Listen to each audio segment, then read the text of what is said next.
número 5 de Naturalmente Sostenibles. Muy bienvenidos a todos los que nos están viendo. Como cada capítulo, estamos junto a Juan de Solminiac, socio de Consol. ¿Cómo estás, Juan? Muy bien, ¿y tú, Carla? Muy bien también. Juan es socio de Consol. ¿Nos queréis contar un poquito brevemente sobre lo que hacen en Consol? Porque para todos los que ya han visto todos nuestros capítulos anteriores, ya deben saber, pero a los que están viendo esto por primera vez, cuéntanos, Juan, ¿qué hace Consol? De todas maneras, sí, pues en Consol nos dedicamos a hacer asesoría a empresas que hoy día quieren incorporar estos nuevos conceptos que están muy en boga, relacionados a la sostenibilidad, ¿no es cierto? Temas relacionados con medio ambiente, los temas sociales y los temas económicos, / gobernanza, y que se han incorporado dentro del modelo de negocio de cada una de las empresas. Súper. Oye, yo soy Carla Fuentes, periodista y la conductora de este programa, donde nos enfocamos en hablar en distintas aristas, distintos temas que tienen que ver con la sostenibilidad en la empresa. Y el día de hoy vamos a hablar sobre, hace algunos días se lanzó la nueva versión, la cuarta versión del estudio Pulso Sostenibilidad, que hace la consultora Adapsys junto con la Cámara de Comercio de Santiago y junto con Acción Empresas, unos resultados súper interesantes respecto de qué hablamos cuando hablamos de sostenibilidad, ¿verdad? Y cómo las empresas están llevando adelante el trabajo y las distintas áreas, las prioridades. Hay muchísima información y para eso tenemos un invitado que está al centro y casi impulsor de esta iniciativa, ¿verdad? Bienvenido, Manuel José Pau, que es socio de Adapsys en Chile y en Estados Unidos. Él es abogado de la Universidad Católica de Chile y Master of Public Administration con mención en Management de la London School of Economics. Muy bienvenido, Manuel José. Muchas gracias, Carla. ¿Cómo están? Hola, Juan. Muchas gracias Hola, también por la Manuel José. invitación. Muchas gracias por la Manuel José, disposición. sí, ¿nos queréis contar un poquito sobre Adapsys, como para entender el contexto y quizás de hablar también del contexto de la cuarta versión de Pulso Sostenibilidad? Bien, pues oye, gracias, como les decía antes, por la invitación y también por la posibilidad de poder difundir estos temas. Adapsys o XLA Consulting, nos cambiamos el nombre a principios de este año 2024, es una consultora de alta dirección enfocada en estrategia y transformación organizacional. Y dentro de las varias cosas que hacemos también tenemos una línea de trabajo dedicada especialmente a los temas de sostenibilidad y de alineamiento de sostenibilidad dentro de las estrategias de negocio de las empresas. Entonces, en ese contexto es que nosotros todos los años nos hemos ido dando cuenta, o sea, no todos los años, sino que nos hemos ido dando cuenta que hablar de sostenibilidad es importante precisamente para poder alinear a las personas, para que entendamos siempre lo mismo, y desde ahí es que desde la pandemia partimos con este curso de sostenibilidad, pensando en principio poder entender cuál había estado haciendo el impacto que había tenido la pandemia en las estrategias de sostenibilidad de las organizaciones, y fue una iniciativa que surgió ahí desde la pandemia, y vimos que prendió harto, que generó harto interés, y por eso lo seguimos realizando hasta el día de hoy, ya hoy día con otros focos, pero también con resultados bien interesantes, como tú ya adelantaste, Carla. Super. Oye, qué buenas felicitaciones por lo que han estado haciendo, porque es información súper valiosa como para ir haciendo el seguimiento de ese pulso, ¿verdad?, de cómo está la sostenibilidad empresarial en nuestro país. Y para entrar en materia, Juan, te doy la palabra porque como siempre tenemos preparado una pequeña presentación que nos va a permitir tener un contexto para darle con la conversación. Perfecto. Bueno, aquí partimos, estuvimos revisando el estudio, ¿cierto? Y da para mucha conversación, creemos que hay datos muy relevantes, pero el título que quisimos ponerle a este quinto capítulo es La sostenibilidad es un trabajo de todos, nadie es responsable.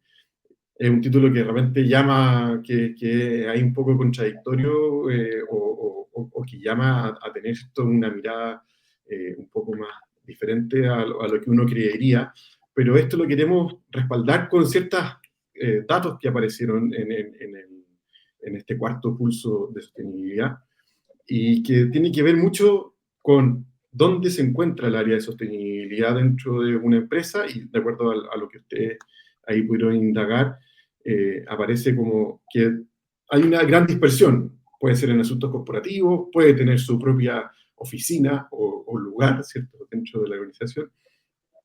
también recae en personas, en operaciones, en medio ambiente, y así, etcétera, etcétera. O sea, hoy día, muchas veces que nos pasa a nosotros cuando vamos a hacer asesoría a empresas, oye, ¿quién es el responsable? No, mira, cae en esta persona y después a este otro. Bueno, y cuando entramos a preguntarle qué es lo que hace esta persona, caemos también en esto, ¿cierto? Vemos que una persona que tiene que ver mucho con temas de reporte, hacer checklist, de ir preguntando los días a finales de, oye, necesito completar para el reporte de sostenibilidad, que me mandé los datos de tal cosa que no importa, porque ya entendemos todo que sin medición no hay gestión, entonces, y eso es muy necesario.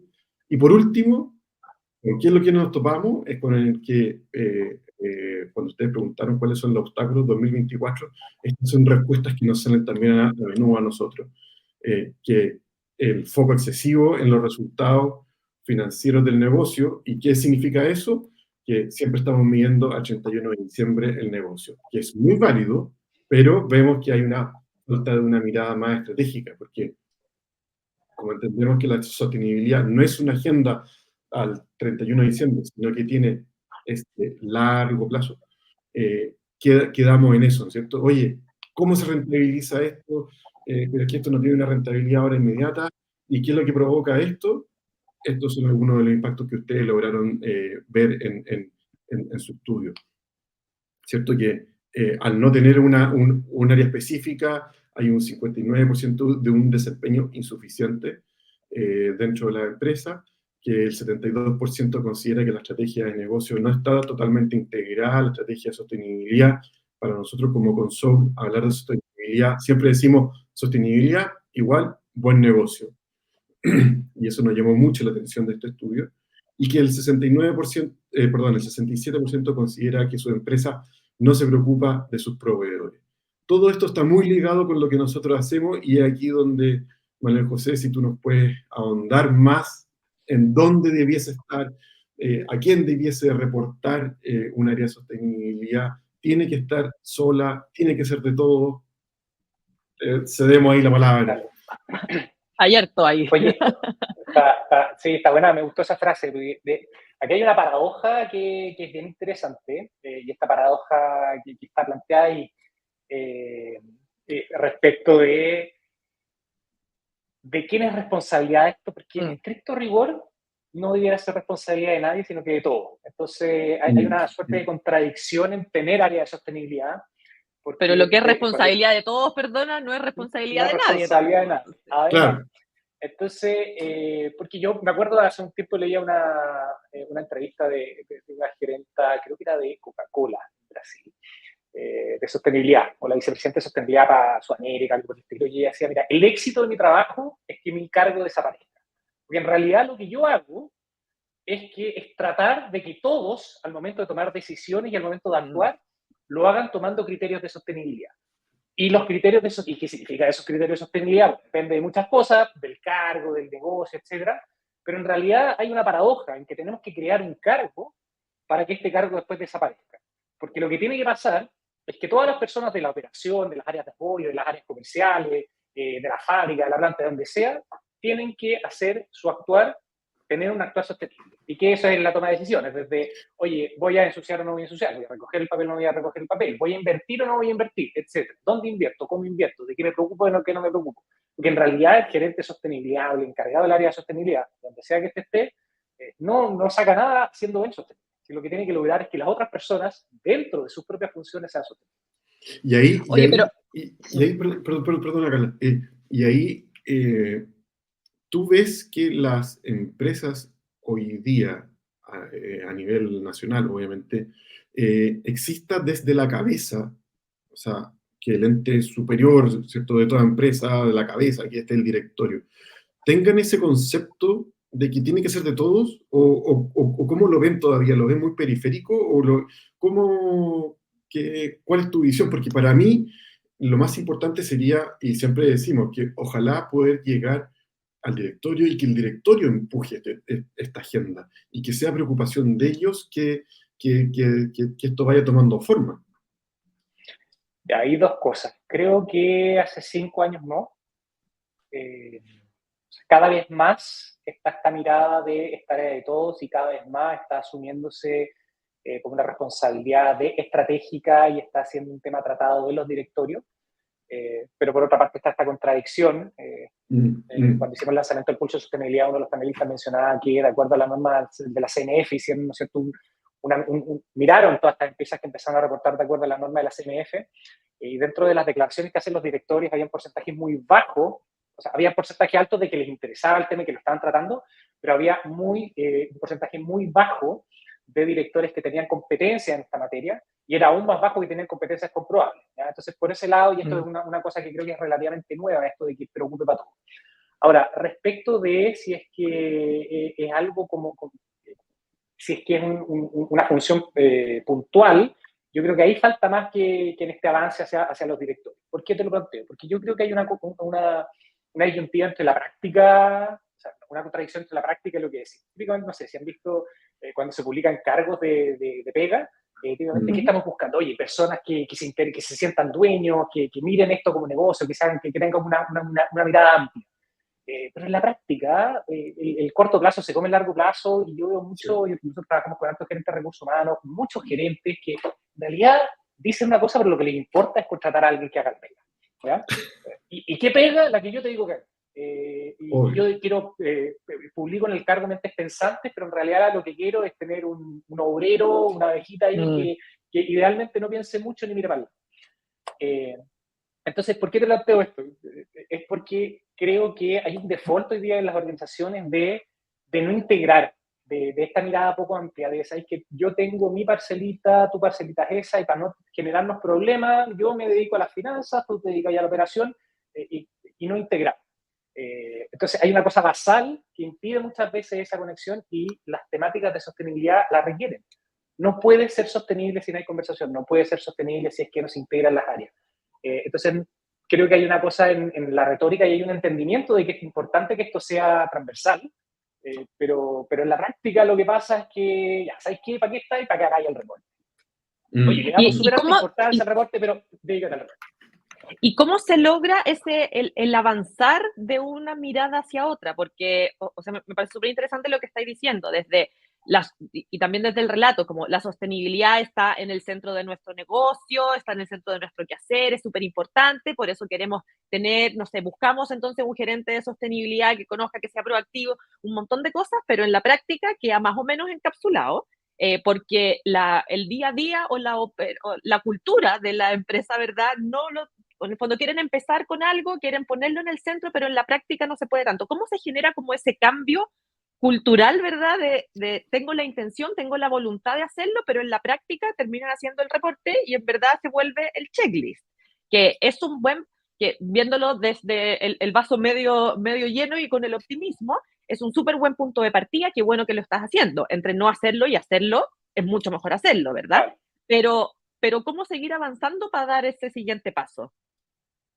Me imagino que Juan también debe lidiar harto con eso. Yo creo que también puede dar buenos insights en esa acción. Yo te voy a decir algo que tal vez suena a lugar común, incluso un poco ciútico, pero es el ejercicio de liderazgo al final del día. O sea, la diferencia entre un líder realmente que se toma la área de sostenibilidad y pone los temas al centro para hacer este cambio cultural, que pone las dificultades, porque al final del día, ¿qué es lo que pasa? La gente, no todos, evidentemente no todos, y lo políticamente correcto es decir sí, lo hacemos y empujamos, pero en la práctica la gente vive su día a día y está ahí tratando de sacar la pega, la familia, equilibrando cosas, y ejercer liderazgo es súper difícil. Entonces, ¿para qué voy a poner un problema más dentro de la oficina? Si ya estoy con, no sé, manejar personas difíciles, entonces tengo que ir a plantearle un problema al gerente de operaciones, tengo que ir a plantearle otro problema. Claro. O sea, o que lo haga otro. Entonces, la clave está en el ejercicio de liderazgo. ¿Y qué significa liderazgo valiente? Significa liderazgo que sean inteligentes, además. Y ese liderazgo inteligente pasa también por ciertas competencias técnicas que afortunadamente han ido mejorando en el área de sostenibilidad para que no sea mirado como los hippies verdes, sino que... Ahí hay una reflexión súper interesante de eso, porque eso como el hippie verde hoy día no tiene espacio en la empresa. O sea, o lo tenía, o sea, no estoy criticando que las personas se conecten con la naturaleza y que crean... No, estamos hablando de una caricatura, sí, ¿verdad? O sea, sí, pero ahí también hay un tema, porque... Solo para cerrar ese punto, sí. es claro. el gerente de sostenibilidad tiene que pararse de igual a igual con el gerente de finanzas. Y si te tiran tires, vales, tú tienes que ser capaz de poner un caso de negocio y justificar en el lenguaje, no necesariamente con Lucas, en el lenguaje saber de lo que estáis hablando. Porque si no, Sí, bueno, no hay ninguna posibilidad. es que ese diría que uno de los problemas que uno se enfrenta, el minuto cuando dicen ya, ¿y cuánto? ¿Cuánto me cuesta esto? ¿Cuánto me va a rentar esto? Y claro, y uno que está empujando esta agenda que muchas veces es de largo aliento, donde tiene que haber un cambio cultural, y eso es lo que nosotros apostamos como consultora. Nosotros no somos muy, y es una conversación filosófica que he tenido con la Carla hartas veces, el tema de los famosos certificados, porque hay muchas empresas que aspiran a tener el certificado, la chapita. Las certificaciones de distintas cosas, sí. Claro, y yo soy quizás más romántico y digo, pero es que esto no tiene que ser solamente la chapita, porque la chapita, hoy día yo compro esa chapita porque yo tengo que pagar para que me certifiquen, y después, y si dejo de pagar... Vamos a hacer un capítulo sobre certificaciones, Juan, como que... tenemos que da hacer... para una conversación larga sobre eso. Oye, quiero... Pero, Dale. Y entonces, si yo dejo de pagar por esa certificación, dejo de ser sostenible, creé la cultura, eso es lo importante que para nosotros como Consoul es lo que nos llama la atención. O sea, si volvemos como al principio de la conversa, ¿dónde queda la sostenibilidad? Ojalá que quede en toda la empresa. Pero aquí lo que tengo que hacer eso, tengo que ponerle incentivos también es un tema de incentivos. El otro día leía que en Puma Internacional, el 5% del bono de no sé hasta qué línea depende de la consecución de los objetivos que tiene la empresa en temas relacionados con la sostenibilidad. Puede ser un camino que yo creo que es bien válido. Al final uno tiene que vender cosas o tiene que vender zapatillas en este caso, pero no a costa del medio ambiente, no a costa de los proveedores, no a costa, ¿cachai? Entonces creo que puede ser un camino, ¿no? No sé si tenía algún contrapunto ahí, Manuel José, antes de pasar al otro tema. O sea, dos comprensiones. O sea, creo que la cultura, como dice Juan, o sea, acá si trabajamos mucho cultura, es clave. Pero la cultura la cultura al final del día se compone de artefactos, de conductas y también de ciertos símbolos.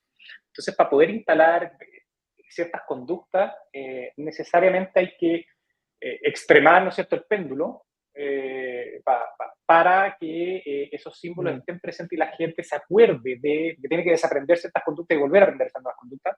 Entonces, los símbolos y las gestiones materiales, los engranajes, como los incentivos económicos que decís tú, las evaluaciones de desempeño, son clave para movilizar a las personas para que después de un largo tiempo, al final, la persona ya incorpore eso. ¿Ya? Pero efectivamente no basta, es condición necesaria pero no suficiente estos símbolos para ser sostenibles, ni por ser. Pero es el artefacto conocido para poder, los reportes, los incentivos, son el artefacto conocido para incentivar el cambio de conducta de las personas.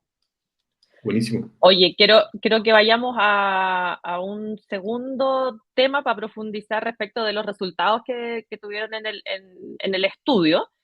Que tiene que ver con las prioridades o temas prioritarios declarados por los encuestados, ¿verdad? Donde el tema principal tiene que ver con la preocupación o prioridad por la sostenibilidad financiera de la empresa. Después, en segundo lugar, la sostenibilidad medioambiental. Esto es, en el fondo, tú me corriges, Manuel José, pero es los que fueron elegidos en primer lugar, ¿verdad? Con mayor frecuencia, sostenibilidad financiera, después sostenibilidad ambiental, después social y después la gobernanza. Pero aquí hay un punto interesante respecto a dónde están los proyectos que se están desarrollando en temas de sostenibilidad, y aquí vemos que hay una mayor presencia, digamos, de proyectos en relación a temas de gobernanza, después en temas sociales y después en temas ambientales. Entonces, aquí hay una lectura o una conversación interesante respecto a lo que se declara como prioridad versus los proyectos. Entonces, aquí hay una especie de contradicción entre lo que se dice y se hace, ¿o no? Yo creo que hay distintas lecturas respecto de esto. No sé cómo lo ven ustedes en base a estos resultados. A ver, yo creo que es bueno ser un poco categórico como para efectos de poner el punto, pero creo que evidentemente tiene matices, ¿ya? Partiendo por que yo creo que no es malo, por ejemplo, o sea, yo no, aquí no, en esta lógica del lenguaje y cómo instalamos la sostenibilidad dentro de la empresa es una empresa. Entonces, sin finanzas sostenibles, sin buenos números, no se vive. Entonces, desde este lugar, no es malo que sea la primera prioridad, no es segundo. Lo que nosotros buscamos acá es entender dónde están los equilibrios, a qué le estamos dando énfasis en distintos lugares. Ahora, respecto de esta contradicción, yo diría que es como un atisbo de contradicción. ¿Ya?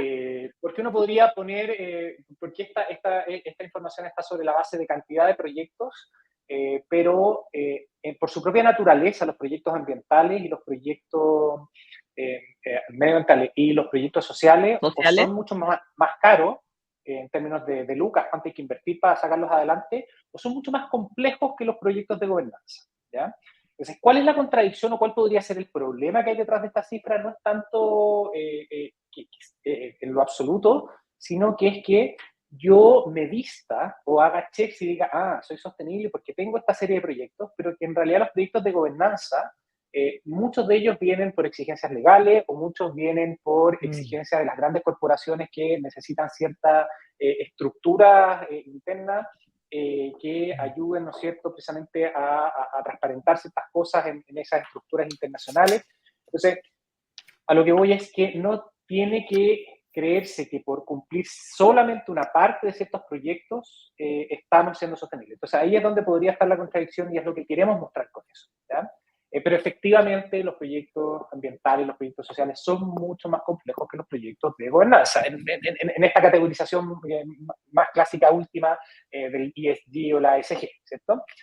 Oye, Manuel José, y ahí esa última lámina con respecto a los proyectos no puede también estar vinculado a algo contingente, en el sentido de que en el último tiempo en el ámbito de la gobernanza han salido hartos temas regulatorios que han hecho como activar ciertos proyectos. No sé, pues ha salido la ley Carin, ha salido el tema de la modificación a la ley de los delitos económicos, etcétera, etcétera. ¿No puede ser por ahí también que vaya como que sea una respuesta un poco más ligado a eso? O sea, tiene que ver, o sea, la regulación al final del día, esta respuesta como desde el abogado, al final, ¿qué es lo que el regulador o el legislador busca con la legislación o con la regulación? Es precisamente generar incentivos para que se haga lo que ellos quieren, se definió se hiciera. Entonces, cuando existe una regulación, evidentemente lo que se busca es que se haga eso. Entonces, si la regulación te dice reporte, bueno, van a haber más reporte. Si la legislación te dice limite sus emisiones ambientales, el efecto natural que uno debiera esperar es que baje, si no es una regulación completamente ineficiente, que genera otro tipo de problemas. Pero te diría, perdona, respondiendo la pregunta, Juan, más directamente diría que el año pasado eso fue un boom, que fue como el primer año más fuerte de la norma de la CMF, estuvo toda la discusión de la ley de delitos económicos de las empresas, la responsabilidad de los directores, la responsabilidad de los gerentes generales en la administración dentro de las empresas. Este año no lo veo tan fuerte. Yo creo que ahí hay un pequeño rezago. Sí, que te lo comento porque ayer tuvimos un almuerzo con la Carla, donde estuvimos con una persona que se dedica a temas de comunicaciones, y hoy día también leí una columna que escribió Luis Nampaul en el Mercurio, donde justamente ella nos dijo: hoy día los directores están sumamente abrumados de cómo abarcar todos estos temas. Y en la columna de Luis Hernán habla de la vorágine que viven los directorios día a día, porque están abrumados con la cantidad de regulaciones que están teniendo y que al final pierden el foco. O sea, el foco de un directorio está bien, está dentro de mirar estos temas, pero le están dedicando demasiado tiempo a estos temas y no le están dedicando también a otros temas. Entonces, por eso te lo comento. O sea, yo estoy, 100% es así. Es el trade-off de la regulación al final del día. O sea, porque a ver, no es tan fácil como decir, oye, regulemos, pero tampoco es tan fácil como decir no pongamos regulación. Entonces, dependiendo del sector político, oye, pongamos norma, al final lo que termináis haciendo es ahogando a la pyme, sobre todo las empresas grandes no tienden a tener este tipo de problemas, tienen recursos para contratar, al final los que ganan somos los abogados, que, oye, ya, ley Karin, entonces vamos con años de formación, reforma tributaria, oye, más asesoría para poder implementar esta cuestión, oye, entonces no hay normas ambientales, vamos con el abogado que te explica cómo tenéis que hacerlo y cómo, entonces, o sea, el mercado por los abogados en esto es fantástico, pero, ok, porque el costo de transacción de estar metiendo todo el tiempo regulaciones, entonces ese equilibrio de qué regular, cuánto regular, en qué profundidad, no es tan fácil. Porque yo no diría así directamente, y saquemos todas las regulaciones, no funciona así, pero si uno, en lo que tú vas poniendo, Juan, en el punto de equilibrio entre mucha regulación y poca regulación, yo creo que estamos en la mucha regulación, y paradójicamente yo creo que esa mucha regulación, en vez de generar empresas más sostenibles, generan empresas menos sostenibles en ese equilibrio. ¿Por qué? Por lo que decís tú, porque genera abrumo, porque genera falta de foco, entonces el incentivo que tiende a generar es la mirada de corto plazo. Y el corto plazo se opone directamente a lo que está a la base de la sostenibilidad, 100%. Que es el largo plazo. Entonces, 100%. Estáis sacando tarea constantemente, estáis constantemente en la lógica de cómo cumplo la regulación, en vez de en la lógica de cumplir con la regulación y no cumplir tu propósito objetivo final, que es ser rentable, de generar impacto y de gestionar esas cosas un poquito más grandes desde la lógica estratégica. Entonces, por eso yo creo que es otro defecto no deseado del exceso de regulación. Y en ese desafío, entonces, donde cobra relevancia como los liderazgos, como que saber cómo navegar en esa como abrumadora regulación, o sea, saber navegar y pero no perder. El cacho, imagínate el cacho de estar todo el día, o sea, está bien, está en directorio, te pagarán un poco más, un poco menos, puede ser más o menos importante, pero yo he escuchado mucho que dicen, ya, ¿sabes qué? Quiero estar aquí, así quiero estar todo el día como que me pongan esta espada noble encima de que si me equivoco un poquito por acá o por allá voy a terminar en la cárcel. Y no lo pongo desde la ridiculización, sino que también ahí es donde lo que decís tú, pues, Carla, se necesita fuerza, esfuerzo y un coraje gigante para que, a pesar de todas las dificultades que uno tiene, empujar estos temas, porque no es fácil ni por cerca. Oye, quiero, antes de cerrar, porque ya estamos más o menos en el tiempo, no sé si tienen como alguna reflexión final y si es que esta frase con la que partimos, como alguna reflexión de cierre en relación a esto. Yo te decía, el éxito de las quienes se dedican dentro de las empresas, los que tienen el cargo de gerente de sostenibilidad, es que su área se cierre. Porque si se cierra, no por falta de recursos, sino que porque lograron hacer bien la pega, significa que las otras gerencias, que son las que operan el negocio, las que apoyan al negocio, están actuando sosteniblemente. Entonces, si ese es el sentido de esa frase, la medida de éxito debiera es que ser se el mejor áreas de sostenibilidad. Debería ser el mejor de los escenarios, ¿no? Y de que nos quedemos sin pega. Claro. De hecho, es como la lógica para la que nacen las fundaciones, ¿no? Como la fundación nace para resolver un problema y idealmente que la fundación deje de ser necesaria porque el problema ya se solucionó. Correcto. Oye, Manuel José, un millón de gracias por tu tiempo, por esta conversación, que encuentro que siempre nos queda corto el tiempo. Elegimos solo 2 temas para profundizar del estudio. Todos los que quieran ver el estudio lo pueden ver en la página web de Adapsit, de la Cámara de Comercio de Santiago o de Acción Empresa. Está súper bueno, hay harto material y dato interesante para seguir esta conversación. Podríamos hacer muchos más capítulos. En una de esas seguimos con algún otro foco en base a lo del estudio. Así que, Juan, Manuel José, un millón de gracias. No sé, Juan, sí. ¿Algunas palabras de cierre? Yo, sí, nuevamente agradecer tu disposición, Manuel José, te pasaste, viniste por pocos días, Manuel José vivía afuera, así que ahí también tenemos una conversa pendiente. Yo creo que es muy interesante la visión que está teniendo este tema afuera, porque nos quedamos solamente con la mirada interna. Así que nada, agradecido, pero muchísimo, mucho éxito y bueno, aquí estamos para lo que necesites también. Excelente, muchas gracias nuevamente por la invitación.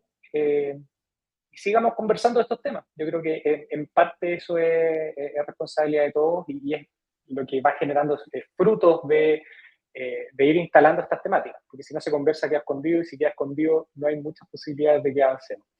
En todo caso, yo soy bien optimista con estos temas, o sea, no sé qué fue lo que si lo transmití muy bien. Qué bueno. Yo creo que vamos en un buen camino. Yo creo que se están instalando estos temas y de una buena manera. Hay que ser perseverante nomás. Sí. Oye, muchas gracias a todos y nos vemos en un próximo capítulo. Chao, chao. Chao, chao.